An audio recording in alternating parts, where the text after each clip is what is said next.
What's up, guys? I hope you're all doing well, and thank you so much for popping into my review for Steven Spielberg's Hook.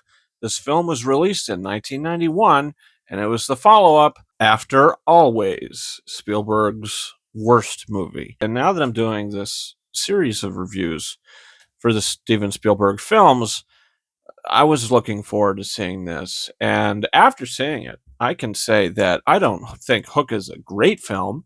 I think Hook is a good film.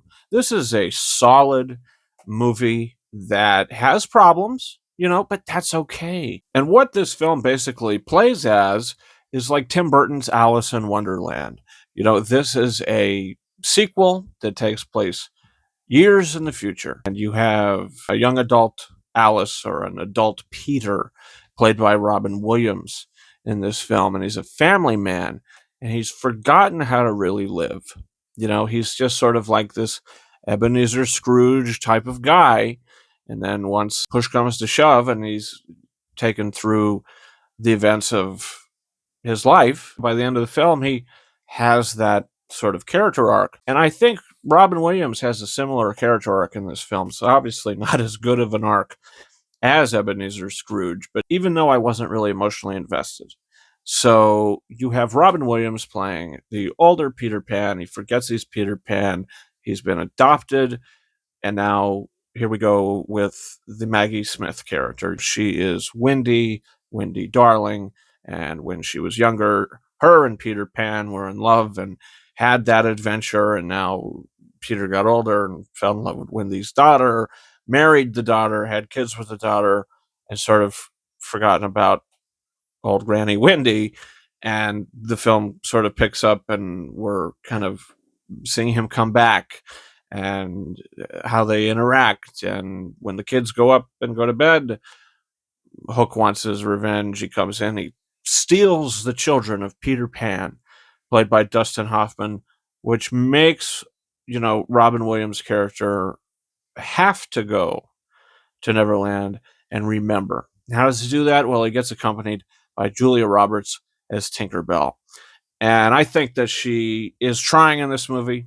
She's in a Spielberg movie. She's trying to bring that sort of, she's kind of like Joy from Inside Out in a sense, but it was just the dialogue and the way that Tinkerbell is, if she was taken out of this film, a little bit of pixie dust would have been fine. She added nothing to the movie. The scene at the end with her in Neverland when she's in the dress, like I'm like, what am I watching here? I don't need to see Peter Pan kiss Tinkerbell. And I think that's where the film is at its weakest, is in like the center of it. The first like hour and the whole setup and getting to Neverland, John Williams' fantastic score. I think this has got to be one of the best John Williams scores. Dustin Hoffman is absolutely phenomenal as Captain Hook. This is the best live action Captain Hook I've ever seen.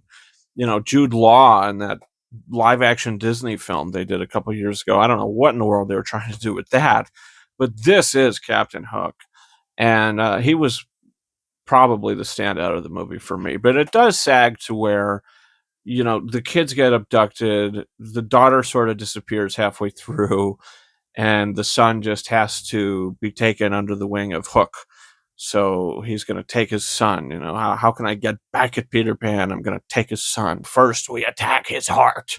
He's doing that. Smee is the accomplice, and I liked all that. It was the stuff with the Lost Boys. I do like the Lost Boys. Rufio is cool, but I don't think the performance is all that great. Rufio is kind of one note to me. When he does die, I was upset, but I wasn't sad, if that makes any sense. I wasn't really emotionally invested in the film, other than being kind of really entertained by it. And it just didn't have that hook, no pun intended. The film picks up when he finds out he's Peter Pan again. He's flying around, and Robin Williams is awesome in that scene where he's kind of flying around the Lost Boys for the first time and shooting the basketballs and running down the runway and all that. There's just some stuff that just dips in the middle when you actually have to find out the past of this Peter Pan and how he fell down the hill and then he got lost and abducted. Strange, kind of really sad stuff. Was just kind of jarring. Like, oh, okay, this is extremely dark, like, oh, I had a mother.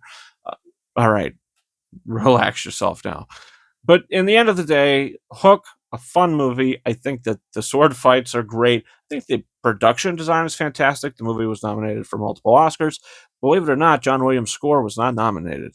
But the song that he co-wrote with Leslie Bricusse that the daughter sings in the middle of it's an okay little song, but throwaway. Spielberg's direction is definitely good. And I'm going to give Hook 4 out of 5 stars. I think this is a very good movie. I liked it a lot, and I'm happy that I've seen it. But next are, the next few films are ones that I've reviewed on the channel, and sort of recently. Jurassic Park, that review is already in this playlist. Schindler's List, that review is already in this playlist. So, The Lost World, that review is also in this playlist. After that, I believe is Amistad. That's where I'm headed next, is Amistad. But I am going to watch Jurassic Park, Schindler's List, and then The Lost World again, just to kind of refresh myself on those and then have a proper ranking, because I'm going to rank all these movies after I've seen them. So comment down below. Do you plan on seeing Hook? Did you watch the film already?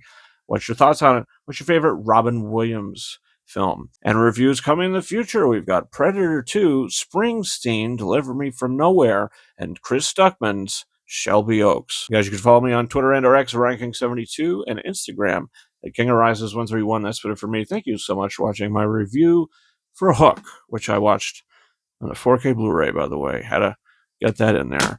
And we'll see you next time. Over and out.